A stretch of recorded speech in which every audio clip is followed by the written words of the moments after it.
All right, everyone, welcome back to Sip and Talk. It's good to be back. First things first, a very happy post-Lunar New Year to all you Sip and Talkers out there. It is, Tuesday, February 17th, 2026. We've made it through the start of the year. We have. And I gotta say, I'm feeling a little bit of holiday envy today. Oh, yeah. How come? Well, we're here working, and I was reading about Representative Grace Meng. You know, she's been pushing that Lunar New Year Day Act for a while now. Right, to make it a federal holiday. Exactly, the 12th federal holiday. Yeah. And I'm just sitting here thinking, why can't we be more like Asia? You just imagine they have this, amazing 2-week party while we're all grinding away. Okay, I have to jump in here and burst your bubble a little bit. It's not a 2-week party. It really depends on where you are. I mean, this idea of an Asian holiday monolith is a bit of a misconception. Huh. So if you're in, say, Hong Kong, Singapore, Korea, the Philippines, then yeah, you're probably getting time off for Christmas, for Lunar New Year. But if you're in Taiwan, Japan, or mainland China, It's different. totally different. If Christmas falls on a Tuesday, you're at work. It's just a Tuesday, so the grass isn't always greener. Okay, fair enough. Although I will say California is already on board with Lunar New Year as a state holiday, so they're ahead of the curve. Of course they are. They're always finding new reasons to go to the beach. Mm-hmm. But seriously, if the U.S. market's actually closed for it, what would you even do? Oh, I'd panic. Panic? Absolutely. The stock market is my thermostat.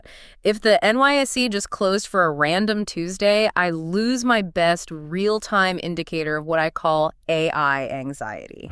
AI anxiety. And let's be honest, in February 2026, the heat coming off their server farms is pretty much the only thing keeping me warm this winter. That's a bit dark, but also very accurate. And that AI anxiety is actually the perfect segue.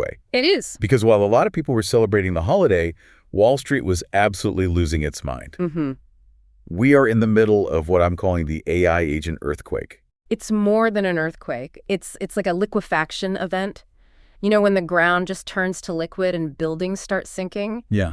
That's the software industry right now. So we've moved past the AI as a fun chatbot that writes bad poetry phase. Oh, way past that. We are now firmly in the AI is a career assassin phase, Mm-hmm. and it's targeting software companies. It's the great shuffle. Software collapsing, hardware booming, and then you have retail just trying to build a bunker. A mess. A total mess. I was just out in the Bay Area last week, and the vibe there is, it's intense. Oh, really?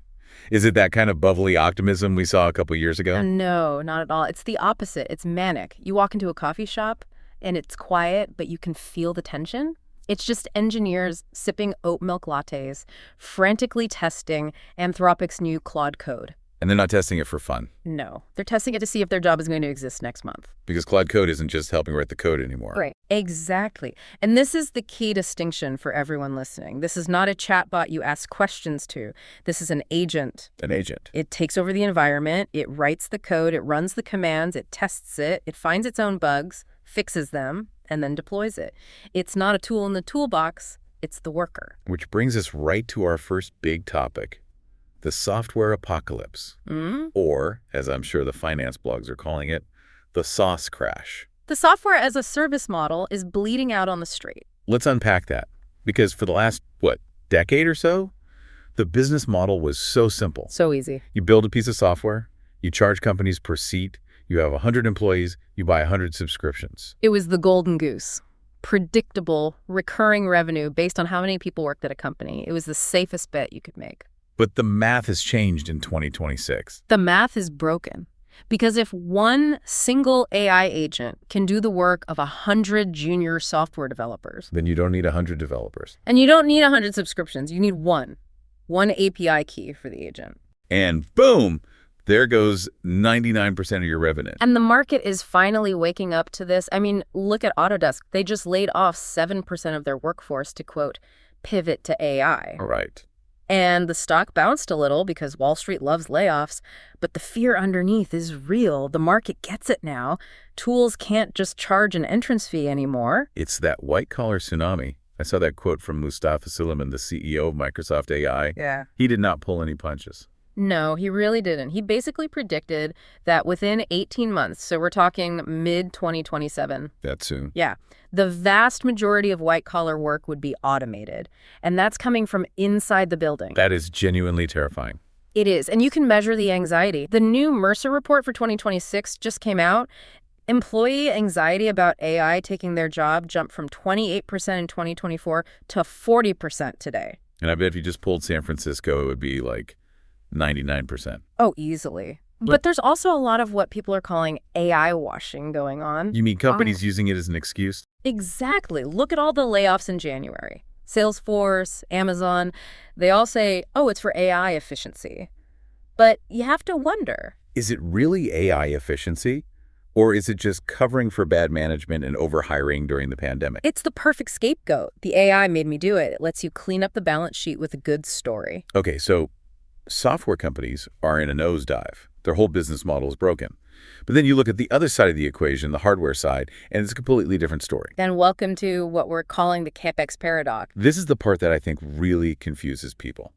U.S. tech giants, their stocks are wobbling, there's panic. But the supply chain, especially Taiwan, is having a party. It's a tale of two wallets. One wallet is spending, the other is receiving. Let's get into the numbers. So the big four, Alphabet, Microsoft, Meta, Amazon, what's the spend looking like? Okay, brace yourself. The projection for 2026 alone is nearly $700 billion. $700 billion. In capital expenditures, Capex, just for building AI and data centers. That's the GDP of a country. It's a massive, massive number. And this is where the U.S. investor panic comes from. They look at a company like Amazon. Their free cash flow is now predicted to go negative. Negative $17 billion. All because they're pouring concrete and buying chips. And investors are screaming, where's the ROI? Where's the profit on this? But then you look at Taiwan. Right. For TSMC, that $700 billion isn't an expense. It's revenue. That money is flowing directly from Silicon Valley to the Taiwanese supply chain. And TSMC's production lines are full, I assume. Completely booked. Their own Capex is staying above $50 billion just to try and keep up with demand. It's the classic gold rush analogy. Shoveling shovels. Exactly. U.S. tech companies are the miners, frantically digging for gold they might find. Taiwan is selling the shovels. They get paid no matter what. And if you don't buy the shovel, you're out of the game. You're done. Look at Apple. They are booking 2-nanometer chip capacity at TSMC right now. 2-nanometer. For devices that won't even be out until late 2026, maybe 2027. But they have to. They have to pay up to stay in the line. If they miss that slot, they don't have a product to sell. It's not optional. It's a survival tax. That's the perfect term for it. So speaking of survival, let's look at how the big players are trying to defend themselves. The so-called Mag 7 defense. We're seeing some strange alliances forming. The frenemy dynamic is off the charts right now. The big one, of course, is Apple and Google. A few years ago, this would have screamed antitrust, but now Apple is integrating Gemini into iOS. It's a survival alliance. Apple knows they fell behind on the large language models, on the actual brain part of AI. But they own the hardware. They own the hardware, the phone in your pocket. Meanwhile, Google has the brain with Gemini, but they've always struggled to get their hardware into people's hands. So Apple provides the body, Google provides the brain. It's a marriage of convenience, 100%. Apple gets a world-class AI on its devices overnight, and Google gets access to billions of users to make its model even smarter. And then there's Meta. They seem to be fighting a completely different war. It's all about the eyeballs. It's all about the face. And honestly, they're winning that one. The demand for their smart glasses is through the roof. They're back-ordered well into 2026. I tried to get a pair. You can't find them. Nobody can. They're partnering with EssilorLuxottica to double production to 20 million units. And they're already planning a cheaper version. They want to own your field of vision before Apple can shrink the Vision Pro down. It's just wild. So software is in chaos, hardware is a brutal spending war, and the giants are wrestling. So if I'm a listener right now thinking, okay, tech is just too crazy, where can I even hide my money? You head for the bunker. The retail bunker. That's right. It's the flight to physical assets. While everyone's freaking out about AI agents, the smart money is quietly flowing into the most boring stuff imaginable. Like huge bags of rice and toilet paper. Exactly. Let's talk about Costco. Love Costco. Didn't know it was a financial fortress, though. Well, as of this month, February 2026, the stock is trading around $1,018 a share. Wow. It's up something like 17-18% just this year. That is beating most tech stocks. That's incredible for what is essentially a giant grocery store. It is. And yeah, the valuation is high. It has a PE ratio around 54, which is tech territory. But investors see it as a safe haven. The fundamentals are just rock solid. 90% membership renewal rate, sales are up. But wasn't there some weird news about them suing the government? Yes. And this detail, it seems small, but it explains everything. Back in December, Costco sued the U.S. government over tariffs from the Trump era under the IEEPA. They're seeking a full refund. A refund on tariffs. A full refund. It's incredibly aggressive. But here's the key part. The market loved it. Usually, suing the government creates risk, uncertainty. Right. But investors looked at that and said, good. Costco is fighting to protect its margins. It's like they're telling the world. We'll sue the White House to keep the hot dog at $1.50. That's basically it. It signals they will go to war to keep prices low. And in this economy, that's what everyone wants to hear. But it's not all retail that's winning, is it? It's more of a Walmart versus Target story. That is a critical distinction to make. Walmart is doing great. Why? 2 reasons.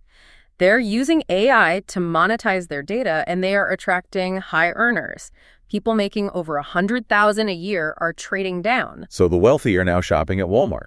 They are. Meanwhile, Target is getting hit hard because they rely on discretionary spending. The stuff you want, but don't need. Exactly. The cute throw pillows, the new outfit, and people are not buying that stuff right now. Not when credit card delinquency is at its highest point since 2017. Wow, since 2017. Yes. The consumer is stretched really thin, so people are maxed out. And that's why Costco and Walmart win. They sell essentials, food, gas, toilet paper. Even if an AI takes your job, you still need to eat. It's a retreat to the physical world when the digital one gets too scary. That's it in a nutshell. So let's try and wrap this all up. We've gone from the holidays to the software collapse, the chip boom, and now hiding out in the retail bunker. What's the so what here for everyone listening? I think the biggest takeaway is that the very definition of value in our economy is being rewritten in real time. The old model of build an app, get users, and collect rent. That era is over. It's dead. AI can build the app for free. The rent-seeking model is finished. So what's the new value? It's a battle between 3 things. You have uncertain survival, which is U.S. tech. You have certain infrastructure, which is the chips and hardware. And you have physical necessity, which is retail, the stuff you can touch. It feels like a return to reality. Digital things are becoming cheap, and physical things are the new gold standard. That's the shift. And for anyone listening, my advice is pretty simple. Don't just learn how to use AI. Don't just be a good prompt engineer. Learn to be the person who decides what the AI agent does, the strategy, the direction. That's the last human frontier. Be the captain of the ship, not the person rowing. Because all the rowers are about to be robots. You have to be the one steering. I love that. Well, folks, that is a whole lot to think about. Maybe go grab another coffee. I think I need one. If you enjoyed this conversation, please make sure you subscribe to the Sip and Talk podcast. We really appreciate you being here. And we have to give a quick shout out to our old friend Mickey. Yes. Everyone, please go check out the Mickey to Life YouTube channel. He has some amazing travel vlogs up right now. Yeah, if the AI anxiety gets to be too much, just go watch Mickey travel the world. It is definitely good for the soul. Stay caffeinated and stay curious. See you next time.